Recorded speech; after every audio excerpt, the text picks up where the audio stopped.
for you to go and check out how to make that. Today though we're going to make the tabs, and it's a really quick and simple tutorial that I have for you. It's barely a tutorial really, it's so quick. So these are some that I've done already, and you can see how they will fit in.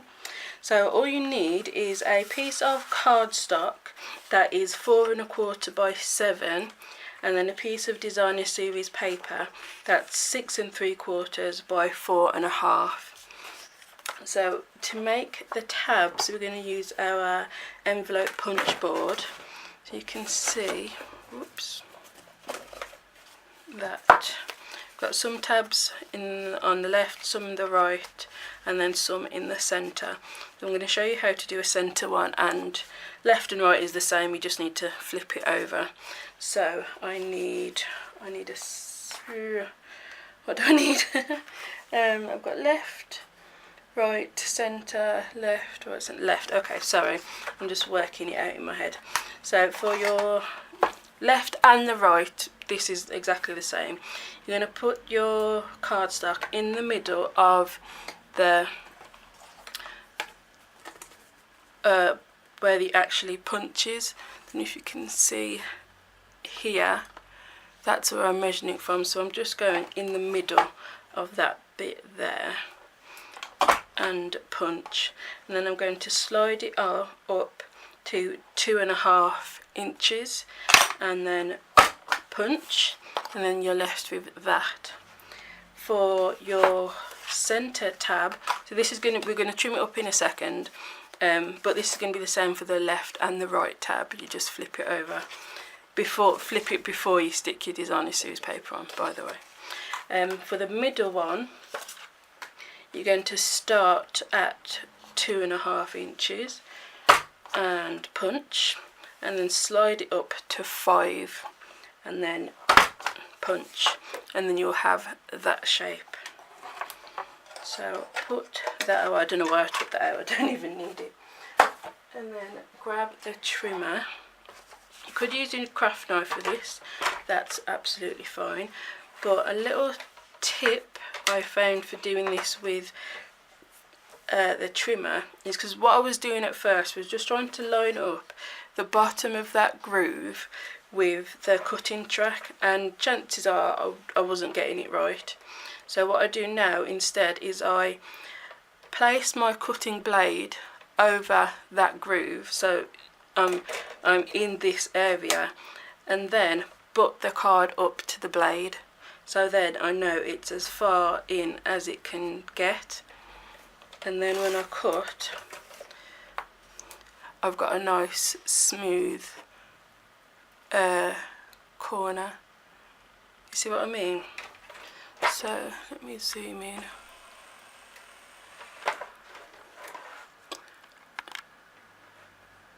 Come on, focus.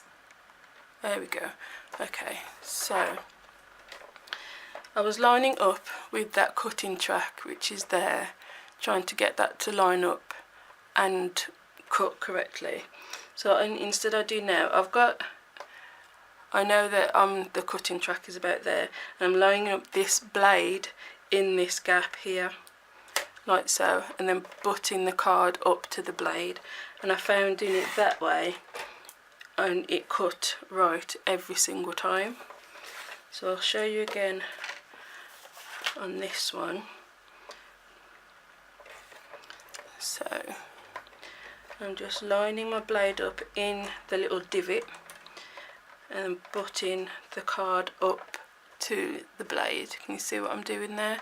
And that way I found I've got it, whoops, oh, you can't see there, there we go, I got it right each time. See, dead simple little tip, but I found it quite useful, so I thought I would share it with you all. So then basically we just decorate it up. The paper stack is the same as what I used to decorate the box, the fruit stand paper stack, and I absolutely love the colours in this stack. Which one was going to go? Actually,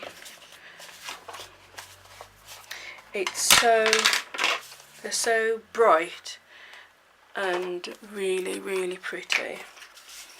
So I'm just using some wet glue to stick these on.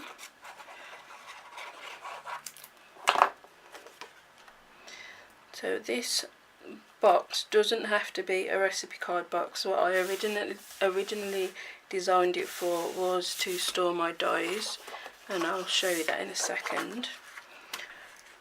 But I had filmed it and lost that footage, so I'm redoing it, but didn't want another die storage box. So I thought, what else could it be? And I knew I hadn't used this paper yet. This is the first time I've used it since it's been in the catalogue, can you believe it? So I thought, let's get this out. And look how pretty that is. It's really, really bright. And there's loads of awesome designs in it. It's just fab. So those are our dividers, and then they will sit nicely in your recipe box. Obviously you can make as many as you need. I just made it, the colours that were in the colour pack that coordinated with the designer series paper. I just made that many. So then when you flick through, you'll have all your recipes. So that's the recipe box, and I'll just grab my die box. So let me zoom out some more. Wrong way. There we go. Ignore the mess. So that's the die box, exactly the same. You can just flick through, and I've even got a big die in there. And you could make this longer if you needed to. I did have one before that was longer, but was too long for my needs. And then that is the recipe box. So I hope that you found that little tip useful, and that you give this tutorial a try. If you do, let me know. Tag me on Instagram. I would love to see what you make, your take on this, or what else would you use this box for.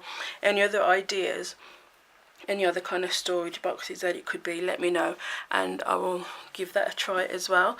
Thank you for watching. If you're new to my channel, then please consider subscribing so you don't miss any of the videos that I have. I post every Monday, Wednesday and Saturday, so lots of tutorials every week. And if you're already subscribed, thank you very much. I very much appreciate it. And if you want any of the goodies that I've used in this tutorial, there'll be links over to my blog and over to my shop, so you can shop with me if you wish and join my handy hostess club. That would be fabulous. I'd love to have you. So thank you very much for watching. Thanks for commenting and liking and subscribing and all that fabulous stuff, and I'll see you in the next video. Bye.